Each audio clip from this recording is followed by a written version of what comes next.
नमस्कार, मैं एस्ट्रो विजय तिवारी आप सभी का अपने यूट्यूब चैनल पे हार्दिक स्वागत और अभिनंदन करते हैं। आज मैं आपको बताऊंगा धन वृद्धि के लिए अचूक उपाय। कई बार जीवन में हम लोग अथक प्रयास करने के बावजूद भी धन को एकत्रित करने के लिए, धनार्जन के लिए हम अन्यत्र साधन जुटाते हैं और धन के अभाव में पूरे जीवन हम आप परेशान रहते हैं। जितना हम धन के पीछे दौड़ते हैं, धन उतना ही दूर हम आप से दूर चला जाता है, क्योंकि धन के बिना धर्म भी असंभव है। चाह करके भी हम अपने जीवन में कुछ अच्छा करने का प्रयास करते, लेकिन अगर आपके जीवन में धन का अभाव है, हम नहीं कर सकते हैं। हम किसी की मदद भी करना चाहते हैं तो मदद नहीं कर पाते हैं, चाह करके भी। तो ऐसे कंडीशन में आपको विशेष क्या उपाय करना चाहिए? अगर आप पैसे कमा रहे हैं, आपके घर में लक्ष्मी जी आ रही हैं, उसके बावजूद भी आपके घर में धन एकत्र नहीं हो पाता, धन टिक नहीं पाता है। कई बार आपने देखा होगा, पैसे लाखों कमाते हैं और लाखों रुपए आपके खर्चे हो जाते हैं। इस कारण से भी आपको मानसिक तनाव बना रहता है। कई बार आप समझ भी नहीं पाते, सोच भी नहीं पाते कि आखिर पैसा इतना आता है, पैसा जा कहां रहा। कहीं ना कहीं आपकी पत्रिका में जो द्वितीय भाव है, जहां पे बैंक बैलेंस का स्थान देखते हैं, अगर यह भाव आपकी कुंडली में पीड़ित है तो आप लाखों नहीं करोड़ों कमाने के बावजूद भी आजीवन आप धन के अभाव में चिंतित रहेंगे, यानी पैसा आपका सेव नहीं हो पाएगा। कई बार आपने देखा होगा, कम पैसे कमाने के बावजूद भी आपके पास पैसे की सेविंग होती है।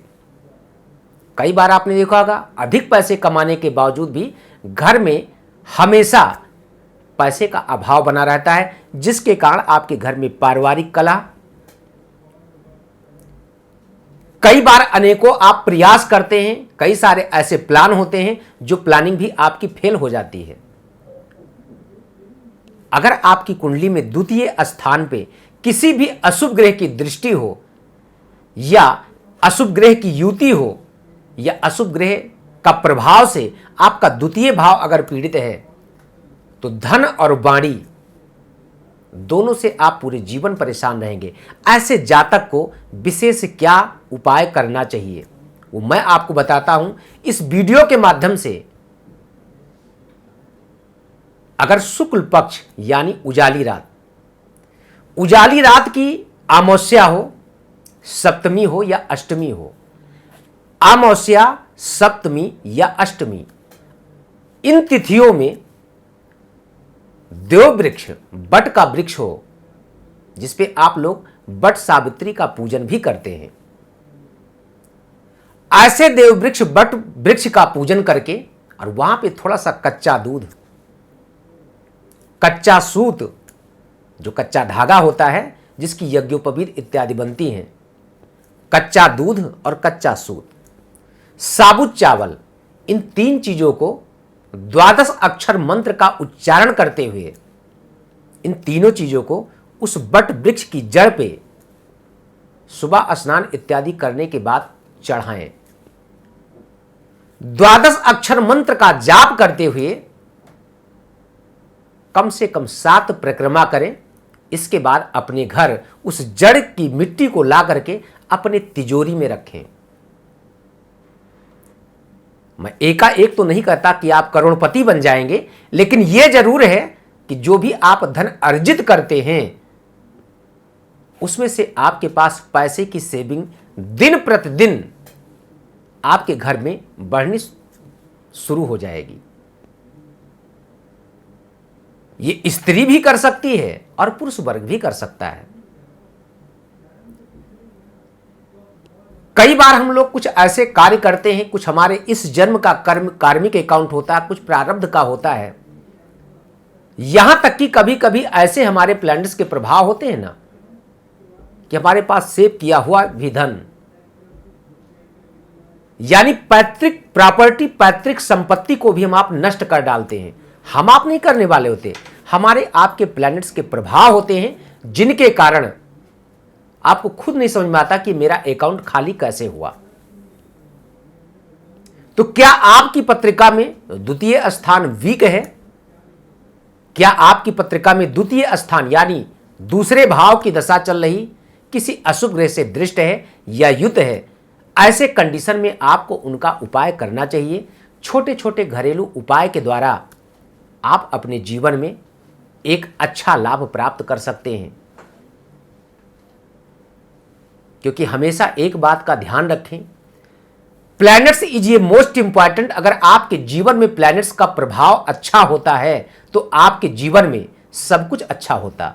जब आपकी पत्रिका में प्लैनेट्स का प्रभाव अगर जरा सा भी खराब हुआ तो आपने देखा होगा, कई बार जीवन में अनुभव किया होगा कि जो अपने सगे होते हैं ना, जो आपके बहुत क्लोज के होते हैं, वो भी कहीं ना कहीं आपके विपरीत हो जाते हैं। शायद आपने कभी सपनों में भी नहीं सोचा होगा कि जो व्यक्ति आपके इशारों पे नाचता था, आज वही आपका शत्रु बन करके खड़ा है। उसका कारण क्या है? वो आपके प्लैनेट्स का प्रभाव है। और ज्योतिष क्या? ज्योतिष तो एक प्रत्यक्ष का शास्त्र है। ज्योतिष शास्त्र के ऊपर अगर आप पूर्ण रूप से विश्वास करते हैं, कोई अच्छा ज्योतिषी है, अगर आपको सही से परामर्श देता है तो अपने उस कठिन मार्ग को बहुत ही सरल और आसान बना सकते हैं। तो आप इस उपाय को आप सब आजमाएं और कमेंट बॉक्स में आप एक बार जरूर अपनी प्रतिक्रिया हम तक भेजने का प्रयास करें, जिससे मैं आगे नेक्स्ट आपको कुछ नई चीज का शोध करके, नई चीजों पे रिसर्च करके, विचार करके मैं आप सब तक भेजने का प्रयास करूं। तो आज के इस वीडियो में सिर्फ इतना ही। अगर आपके मन में भी कोई प्रश्न है, कोई सवाल है, अपनी पत्रिका को आप मेरे द्वारा कंसल्ट करना चाहते हैं, दिखाना चाहते हैं, तो जो स्क्रीन पे नंबर है, इस नंबर के माध्यम से आप मुझसे जुड़ सकते हैं। मुझसे बाय फेस मिलना चाहते हैं तो आप अयोध्या आश्रम एड्रेस पे, जो स्क्रीन पे एड्रेस दिया जा रहा, आप कभी भी आ सकते हैं। आपको रहने और खाने पीने की सारी व्यवस्था अपने आश्रम में जरूर की हुई है। तो आप सब आएं, अयोध्या दर्शन करें। बाकी विशेष जानकारी के लिए आप सब संपर्क कर सकते हैं। तो आज के इस वीडियो में सिर्फ इतना ही। पुनः मैं नए विषय को लेकर के फिर मुलाकात करूंगा। तब तक के लिए नमस्कार। जय श्री सीताराम।